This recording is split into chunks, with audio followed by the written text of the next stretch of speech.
చదవటానికి వినటానికి చాలా క్యాజువల్గా అనిపించింది, కానీ చంద్రబాబు నాయుడు గారు చేసినటువంటి వ్యాఖ్యలో చాలా గూఢార్థం కనపడింది, ఇంకోటి చాలా వాస్తవం కనపడింది. మనంతా కూడా ఈ క్యాజువల్ పాలిటిక్స్లో ఇది ఒక ఇది న్యూ నార్మల్ లాగా తయారైంది, అంటే జనరలైజ్ అయిపోయింది.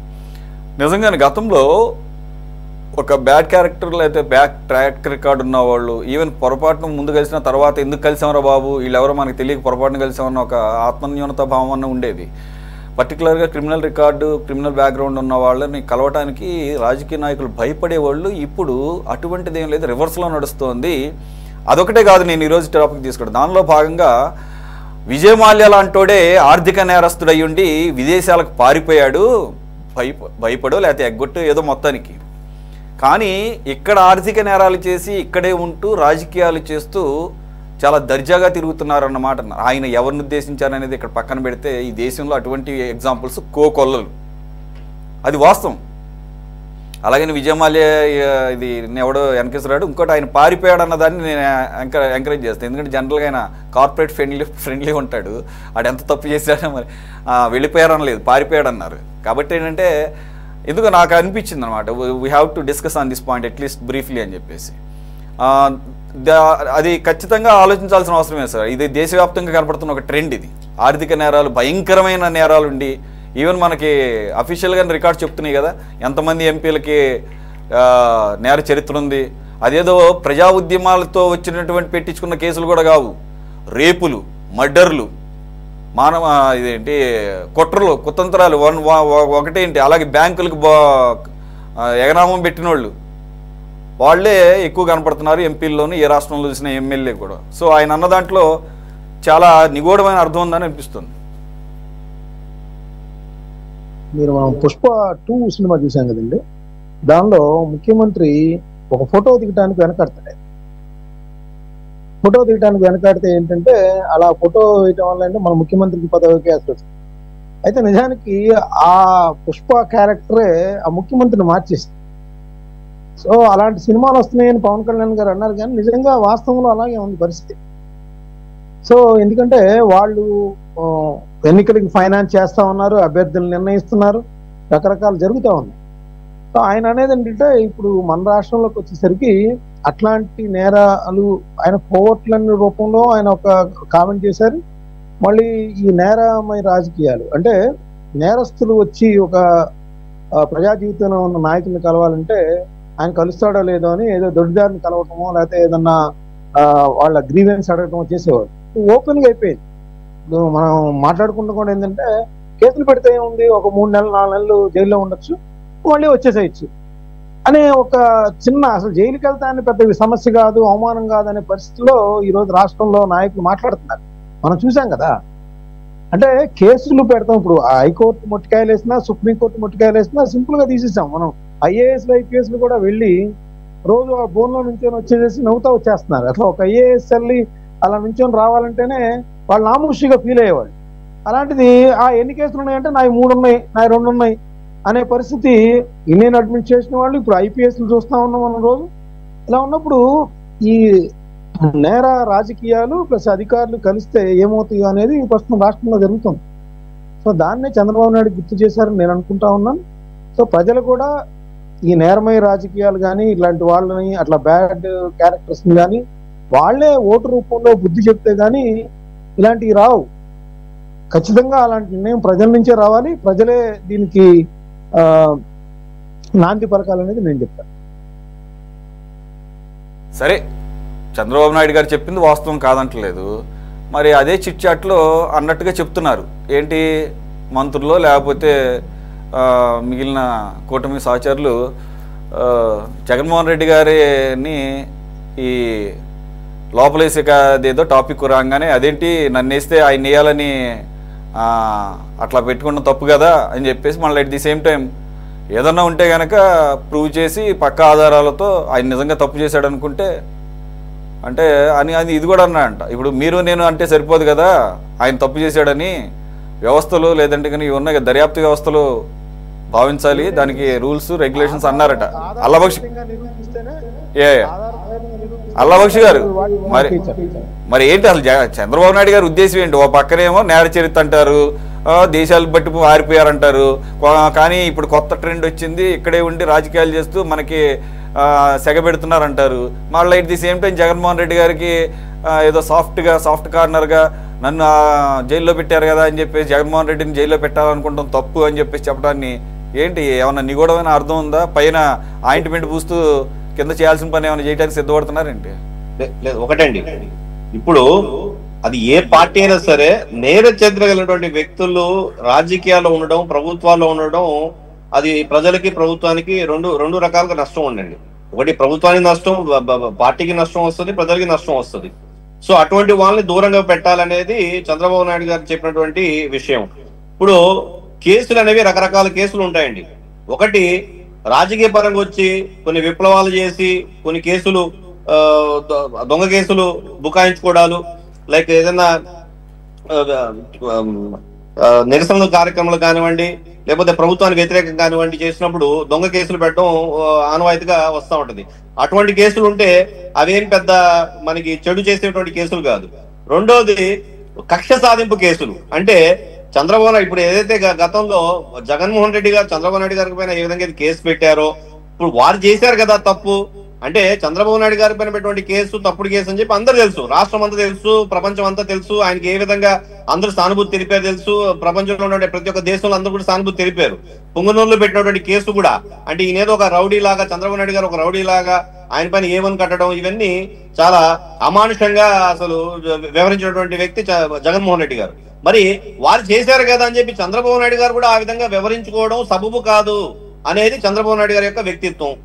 From the beginning of the principal, ఆయన విద్యార్థి నాయకుడిగా ఉన్నప్పటి నుంచి కానివ్వండి, యూనివర్సిటీలో నాయకుడిగా ఉన్నప్పటి నుంచి కానివ్వండి, కాంగ్రెస్ పార్టీ ఎమ్మెల్యే అయినప్పటి నుంచి కానివ్వండి, మళ్ళీ తెలుగుదేశం పార్టీ ఉన్నప్పటి నుంచి కానివ్వండి, ఎప్పుడైనా సరే ఆయన మన పార్టీ వారా అవతల పార్టీ చూడరు. ఎవరైనా తప్పు చేస్తే ఎస్ శిక్ష విధించాల్సిందే అనేది క్లియర్ కట్ గా నిర్ణయిస్తారు.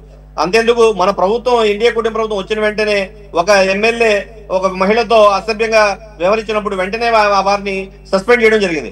అదే గత ప్రభుత్వంలో పావు గంట, అరగంట, గంట మళ్ళీ అశ్లీల నృత్యాలు ఇవన్నీ చేస్తే ఎటువంటి యాక్షన్ లేదు. అదే గత ప్రభుత్వం ఏదైతే వైసీపీ పార్టీ ప్రభుత్వం ఉందో, నేరస్తులు ఎక్కువగా ఉన్నారు, ఆర్థిక నేరస్తులు కానివ్వండి, రకరకాల కేసులు కానివ్వండి, అలాంటి వారు ప్రభుత్వంలో ఉండడం మంచిది కాదు అనేది.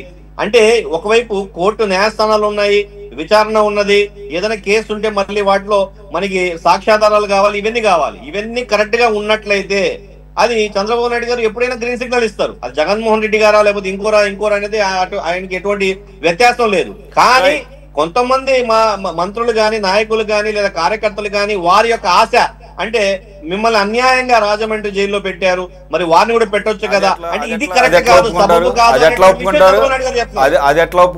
నిజంగానే జగన్మోహన్ రెడ్డి గారు ఆర్థిక నేరానికి పాల్పడినా, తప్పు చేస్తుంటే ఆధారాలు ఉంటే ఖచ్చితంగా. ఓకే, అల్లబక్షి గారు మీ పాయింట్ నాకు అర్థమైంది. కానీ మాకు అట్లా వినపడటం లేదు.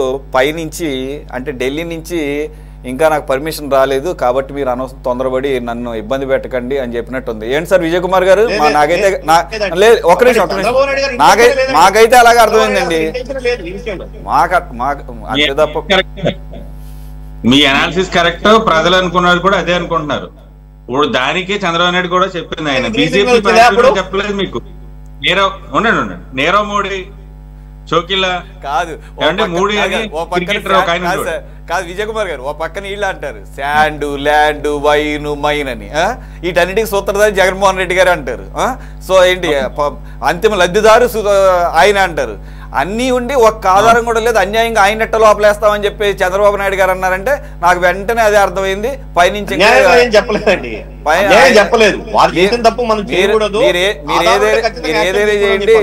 మీరు ఏదైనా చేయండి, ఇంకా జగన్మోహన్ రెడ్డి గారితో నాకు ఇంకా పని ఉంది, ఆ పార్టీతో మాకు ఇంకా పని ఉంది అని చెప్పేసి అక్కడ పైనుంచి బీజేపీ అధిష్టానం ఇంకా మీకు అనుకూలంగా లేదనేది అర్థం అవుతుంది. రైట్, మీరు అన్నది ప్రజలందరూ అన్నదే చెప్పారు సార్, ప్రజలందరూ అన్నదే చెప్పారు మీరు కూడా.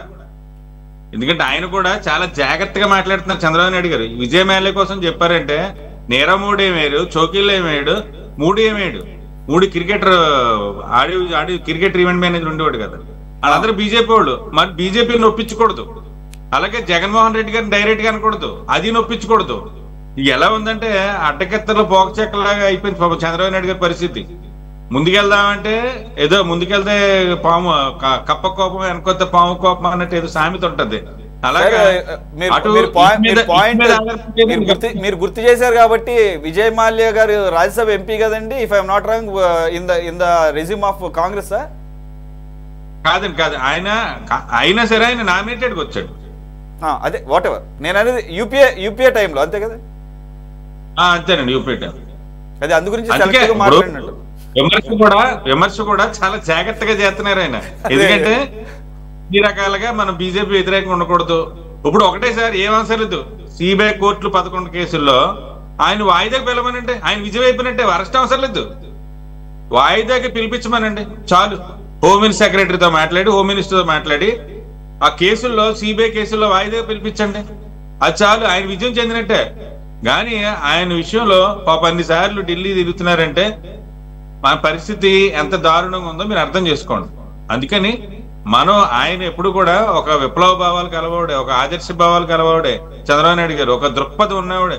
అది ఎవరు కాదంటారు. ఎందుకంటే అభివృద్ధి జరగాలనేసి పాపం ఒక మచ్చ కూడా తెచ్చుకుని వ్యవసాయం అనేది వ్యర్థమని, లేకపోతే కరెంటు ఉచితంగా ఇస్తే తీగల మీద వేస్తారనేది ఇవన్నీ కూడా అన్నారే. ఎందుకు ఒక రాష్ట్రం దేశం బాగుపడాలని ఉద్దేశంతో. కానీ ప్రజాస్వామ్య వ్యవస్థలో ఊరు కంట్రీలో అవన్నీ కుదరవు. అందుకే ఆయన ఆ గతంలో రాజశేఖర రెడ్డి గారి చేతిలో ఓడిపోయారు.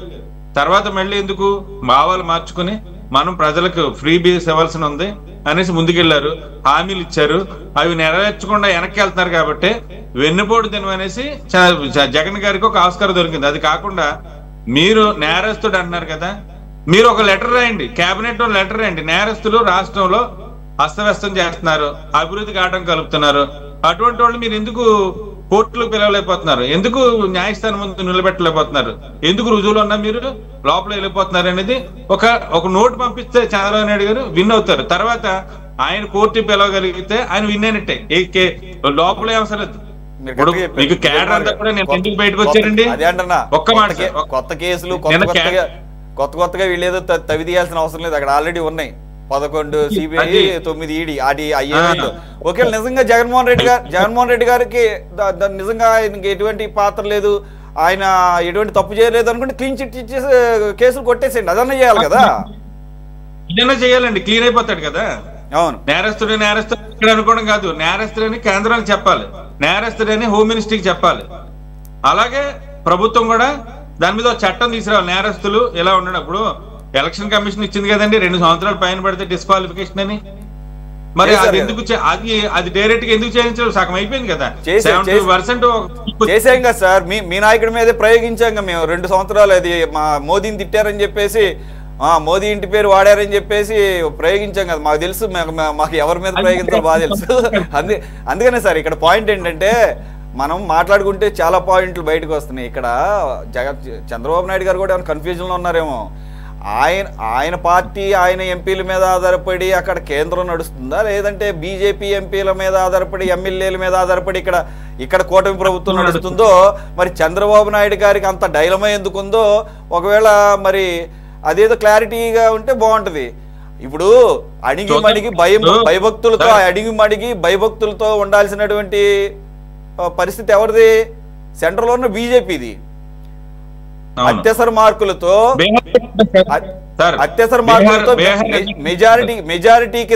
మెజారిటీకి కింద తక్కువగా తెచ్చుకున్నటువంటి బీజేపీ ఈరోజు ఆ ఎన్డీఏ గవర్నమెంట్, ఇక్కడ ఆంధ్రప్రదేశ్లో టీడీపీ, అక్కడ బీహార్లో జేడీయూ మీద ఆధారపడి ఉన్నప్పుడు, మరి బీహార్ అన్ని హామీలు నెరవేర్చుకుంటున్నప్పుడు, అన్ని కోరికలు తీర్చుకుంటున్నప్పుడు, మరి చంద్రబాబు నాయుడు గారు మరి చిన్న విషయాల విషయంలో ఎందుకని అంత భయపడుతున్నారో అర్థం కానటువంటి పరిస్థితి. సేమ్ అదానీ పవర్కి సంబంధించి కూడా అంతే. మరి అన్ని వేల కోట్ల రూపాయలు, లక్ష కోట్ల రూపాయలు మనం ఎందుకు భారం పడాలి? సార్ పైన అటువంటి ఆయన లిబరల్ కాంగ్రెస్ పార్టీలో లిబరల్ ఉండేవాడు కాదు, యూపీలో లిబరల్గా మన్మోహన్ సింగ్ గారి లాగా ఉండే వ్యక్తి కాదు, రాజకీయాలు అయితే వ్యక్తి కాదు. ఆయన మహాశక్తి కాదు, మహా దుష్టశక్తి పైన ఉన్నవాడు. అందుకే చంద్రబాబు నాయుడు గారు ఎందుకు భయపడుతున్నారు? మన్మోహన్ సింగ్ గారిని మోగ ప్రధానమంత్రి అని మోగ యోగి మోగ యోగి అని తిట్టేవారు, మోగ మౌని అని తిట్టేవారు. ఆయన అనమనండి ఒక మాట ఇక్కడ. ఆయన ఎందుకు మోగమని అవుతాడండి? ఇప్పుడు ఆయన ఎందుకు తక్కువ మాట్లాడినంత మాత్రాన అదేమి నెగిటివ్ కాదు. ఆయన ఎన్నోసార్లు ఆఖరికి ఏరోప్లేన్లో వేరే విదేశాల్లో వెళుతున్నప్పుడు ఏరోప్లేన్లో కూడా మీడియాతో మాట్లాడి ఇంటర్వ్యూలు చేసినటువంటి గొప్ప వ్యక్తి మన్మోహన్ సింగ్. మోదీ ఎప్పుడన్నా మీడియాని అడ్రస్ చేశాడా? ఏదన్నా ఇస్తే 1-to-1 జర్నలిస్టులకి ఇంటర్వ్యూలు ఇస్తాడు, అది కూడా అనుకూలమైన జర్నలిస్టులు మాత్రమే, అనుకూలమైన జర్నలిస్ట్. సో ఇవన్నీ కూడా తగ్గులు చాలా ఉంటాయి. But unfortunately TDP is travelling with them. But Chandrababu Naidu గారు ఊరుకోవడం చాణక్యం ప్రదర్శిస్తున్నారు. మీరు బీహార్ ఎలక్షన్ ఎవరండి, చంద్రబాబు నాయుడు గారు ఎలా చూస్తారు మీరు చూడండి. చూద్దాం. అది మన రాష్ట్రానికి ఐ మీన్ మంచిదే కదా, మనకి కాస్త అన్ని రకాలుగా అనుకూలంగా. పోయినసారి మనం ప్రధాని చూసామండి, ఆయన ప్రతి ఊర్లో నిరాధ్యక్షలు చేసి, ఢిల్లీలో నిరాధ్యక్ష చేసి మోడీకి చాలా అగ్రెసివ్ గా ముందుకెళ్లారు. ఎందుకంటే అది గుణపాఠంగా చేసి మన పార్టీ దెబ్బతినకూడదు, రాష్ట్రం దెబ్బకూడదని ఒక ఆలోచనతో వెళ్తున్నారు. కానీ నోటు పెట్టడం అనేది చాలా ఇంపార్టెంట్ అండి. నోటు పంపాలి ఇక్కడ నుంచి. నేరస్తులు రాజకీయాల్లో తిరుగుతున్నారు, వాళ్ళు మీరు అరికట్టండి, వాళ్ళ కేసులో కిలికి తీసుకురండి. ఒక భావన మనం వ్యక్తం చేస్తే ప్రజలు కూడా తెలుస్తున్నారు ఈయన మాట కాదు చేత కూడా చేయగలడని. రైట్, చూద్దాం అది మరి అక్కడ దాకా వెళ్తుందో లేదో అల్లబక్ష్ గారి ద్వారా చూద్దాం. థ్యాంక్స్ ఫర్ జాయినింగ్ అల్లబక్ష్ గారు, విజయ్ కుమార్ గారు, వెంకటేశ్వర్లు గారు అండ్ మస్తాన్ గారు. ఇది వాళ్ళ టాప్ డిబేట్. మరో అంశంతో మళ్ళీ కలుద్దాం. State tune to city 24/7.